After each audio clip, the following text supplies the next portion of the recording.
stay home alone. Max Cooper wasn't afraid of being alone. In fact, he preferred it most days. The quiet was something he'd grown to enjoy, a stark contrast to the busy hum of school hallways and the constant nagging of his parents. That's why, when his mom and dad mentioned their weekend trip to New York for a work conference, Max practically jumped at the chance to stay behind. 3 whole days to himself, no rules, no lectures, just peace and quiet. At 17, Max wasn't exactly the rebellious type, but the freedom of an empty house was something he'd been craving. The house itself, though, was another story. It was an old Victorian, passed down through generations on his mother's side, nestled in a quiet part of Salem, Massachusetts, a town dripping with historical weight, famous for its witch trials and ghost tours. The house stood proudly, tall and crooked, with dark wood paneling that seemed to absorb the sunlight, making it feel colder than it ever should be. To Max, it was just home. Sure, it creaked, and the pipes made strange noises when the weather shifted, but that was typical of any house this old. At least, that's what he told himself. Friday evening arrived. The sun dipped behind the horizon, and with it, the last bit of warmth seemed to drain from the house. Max sat in the living room, controller in hand, eyes fixed on the TV screen as he battled through another level of his favorite game. His phone buzzed beside him. A message from his friend Luke. "Yo, dude. You sure you want to be alone all weekend in that creepy house? Heard some weird shit about that place."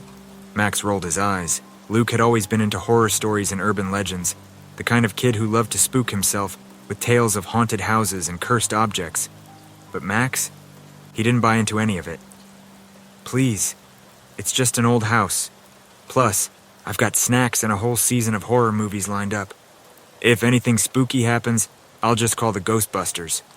Luke's reply came almost instantly. "You joke now, but don't call me when something starts banging on your walls at 3 a.m. Max smirked, tossing the phone aside. The only thing he had to worry about was running out of chips before the weekend was over. The evening wore on, and as the game music looped softly in the background, Max began to notice the silence. It was subtle at first, the way it seemed to creep in around the edges of his consciousness. The usual sounds, the soft hum of the refrigerator, the faint rustle of tree branches against the window, felt absent. The air felt thick, like the house was holding its breath. Max glanced up from his game. The room was darker now, the only light coming from the TV screen. The windows were black mirrors, reflecting nothing but the dim glow of the living room. He hadn't realized how late it had gotten. As he stood up to stretch, there was a sound, faint at first, but distinct enough to pull his attention. A creak. It came from upstairs. Max froze, his breath catching in his throat. He listened. Nothing. Just the wind, probably. The old house liked to shift and groan, especially at night when the temperature dropped. He shook his head and made his way to the kitchen. Another creak. This time, it was louder and closer. Max stopped mid-step, turning his head slightly toward the hallway that led to the stairs. For a moment, he debated calling out. Maybe some part of him hoped his parents had come back early, but the words caught in his throat. It was ridiculous, but a small, nagging part of his brain whispered that something wasn't right. It's just the house settling. Get a grip. Max grabbed a soda from the fridge and popped it open, the sound loud in the quiet kitchen. As he took a sip, there it was again, a soft, unmistakable creak, like the sound of someone shifting their weight on old floorboards. This time, it was right above him, in his parents' bedroom. A chill crawled up Max's spine, but he forced himself to stay calm. Old houses made noise, right? That's what his dad always said. This house is older than you'll ever be, Max. It's bound to make a few sounds now and then. Yeah, sure. That didn't stop his heart from racing. He glanced at the kitchen clock, 11:30 p.m. Still early, by his standards.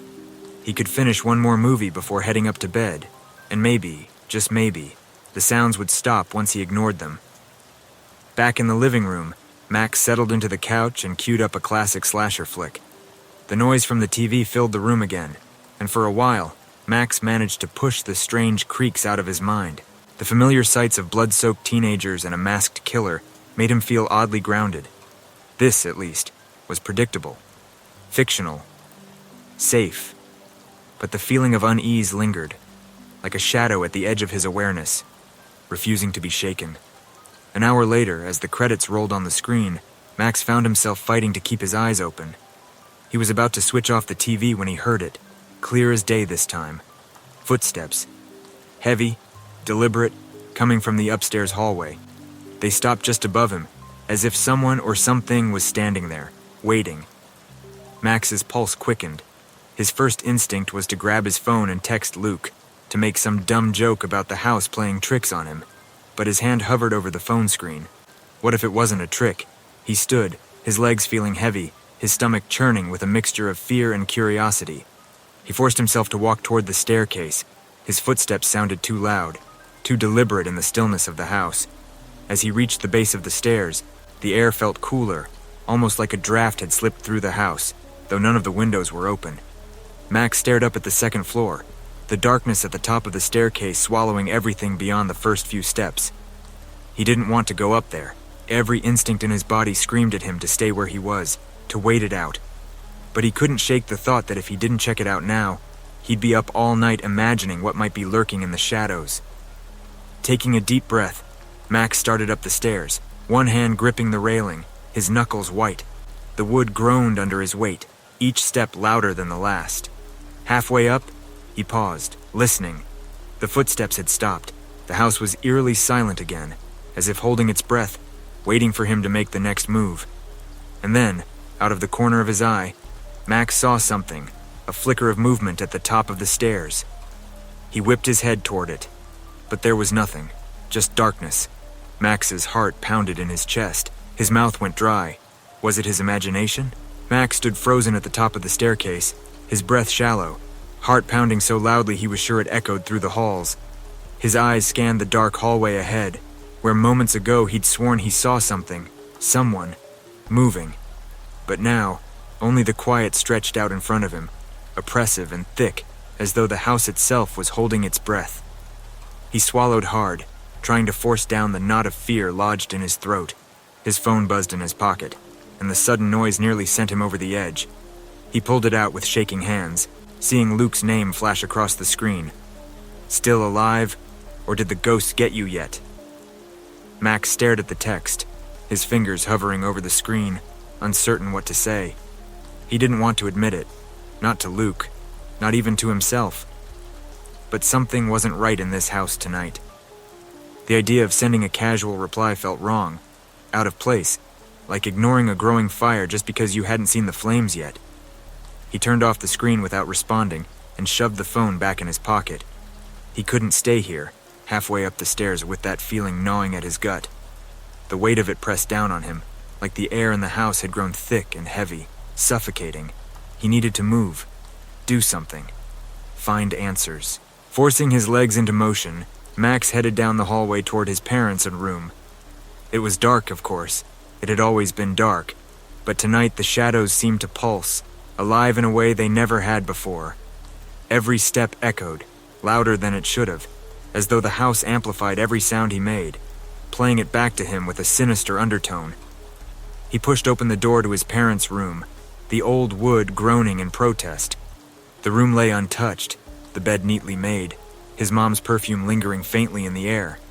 Max flicked on the light, half expecting something to jump out at him from the corners. But there was nothing, just the stillness. His eyes scanned the room, looking for any sign of disturbance, anything out of place that could explain the noises he'd been hearing. His gaze fell on the attic door in the far corner, the small sooty square entrance above the closet that led to the storage space his family rarely used. Max had always hated that door. Something about it, the way it seemed to stare down at the room, waiting. He stood there for a moment, staring up at it, the growing sense of dread gnawing at him. Was it possible someone, or something, was in the attic? He shook his head, trying to push the thought away. It was ridiculous. Who would be up there? And yet, a chill ran down his spine, and before he could stop himself, Max found his feet moving toward the closet. He pulled the door open and glanced up at the small attic hatch. It was closed, just as it had always been. He stood there, staring, his heart racing. Maybe it was the exhaustion, the lingering adrenaline, but Max couldn't shake the feeling that something was up there. watching him, waiting for him to make the next move. His hand reached out, almost involuntarily, toward the pull string that hung from the attic door. He hesitated, his fingers just inches away, heart thudding in his chest. The house seemed to grow quieter, as if even the creaks and groans had stopped to watch him. The air felt heavy, pressing down on him, suffocating. His breath hitched. Then suddenly, a loud creak echoed through the room, followed by the unmistakable sound of something moving above him. Max jerked his hand back, stepping away from the closet. His mind raced. He wasn't imagining this. Someone or something was up there. He backed away from the closet, nearly stumbling as he hurried out of the room, slamming the door behind him. His heart pounded in his ears, his thoughts jumbled. What the hell was happening? Max rushed back downstairs, almost tripping over his own feet as he reached the living room. He paced back and forth, his mind racing. He had to do something, call someone, figure this out. But who would believe him? Luke would just laugh it off. His parents wouldn't take him seriously. And the police? What would he even say? That he thought something was in the attic. They'd laugh him out of the station. He stopped pacing, running a hand through his hair, trying to calm himself. Think, Max. Think. It was probably just an animal. A raccoon or something. It had to be. There was no other explanation, but even as he told himself that, the gnawing dread in his stomach refused to leave. Suddenly, a memory flickered at the edges of his mind. Something his mom had said, years ago, when he was little.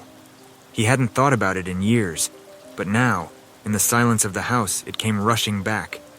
"This house has history," she'd said, her tone light, but with an edge he hadn't noticed at the time. "It's seen a lot over the years. People say well, let's just say some things stick around longer than they should." Max had laughed it off back then, thinking she was just trying to scare him. But now, standing alone in the quiet house, with the memory of those footsteps still fresh in his mind, her words took on a new, unsettling meaning. Could it be possible? Was there more to this house than he'd ever realized? Max grabbed his phone again, his fingers moving before he had time to think. He needed answers. And if there was anyone who knew the strange stories about this town, it was Luke. "Dude, something's going on. I'm not messing around.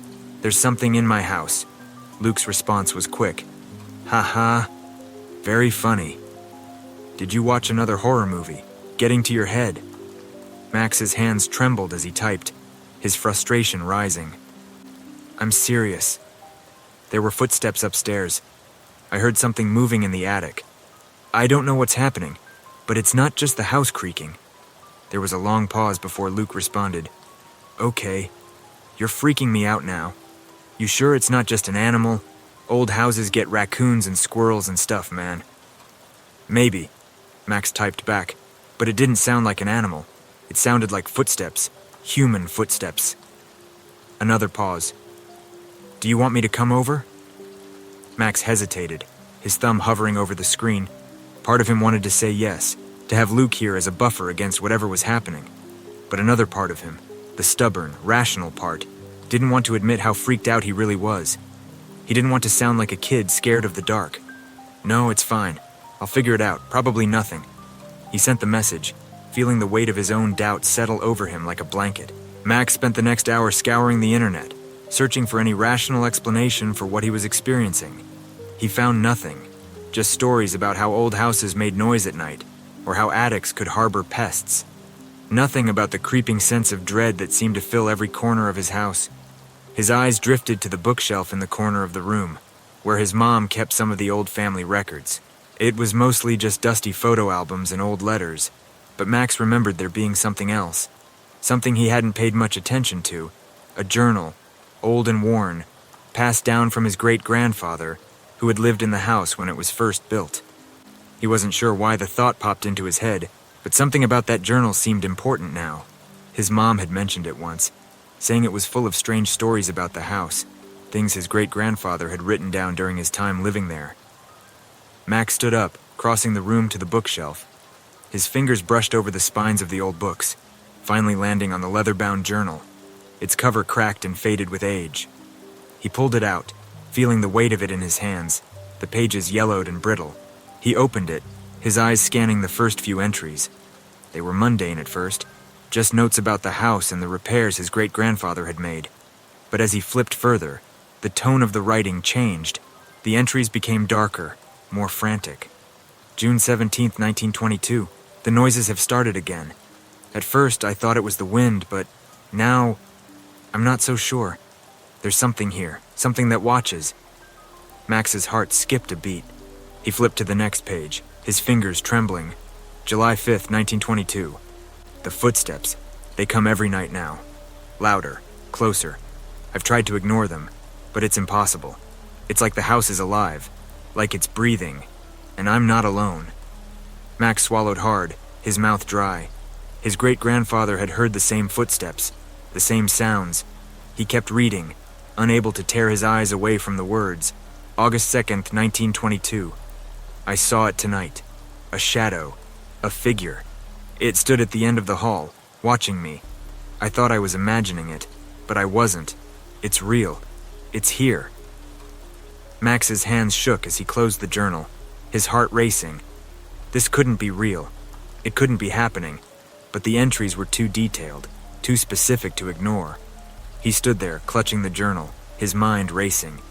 His great-grandfather had seen something in this house, something that still lingered, something that hadn't left, and now it was watching him. Max's phone buzzed again, jolting him out of his thoughts. It was another message from Luke. "You okay, man? Did you figure it out?"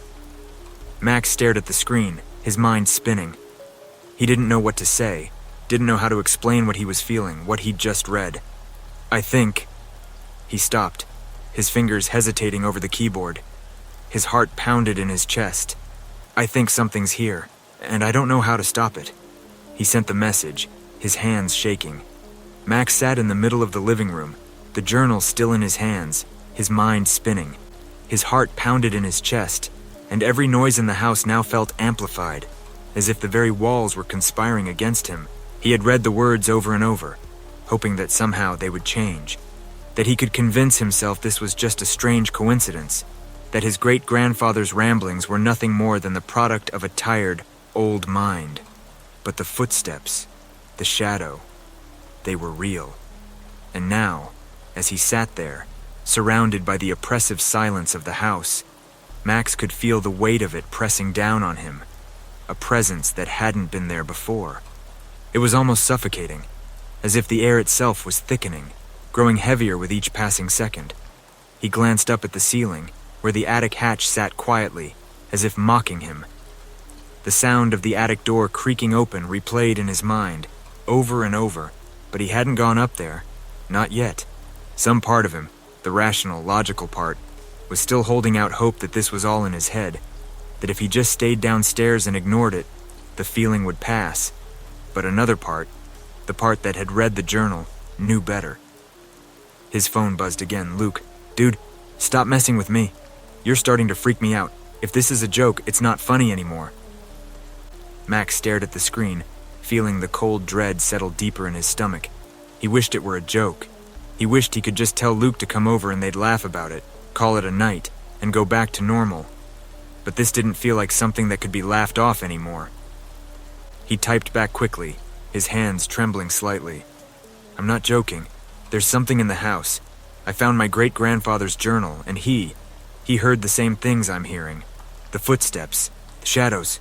The reply came quickly, faster than Max had anticipated. "Bro, you need to get out of there. Seriously, get out and come stay at my place. Don't mess with that shit." Max wanted to.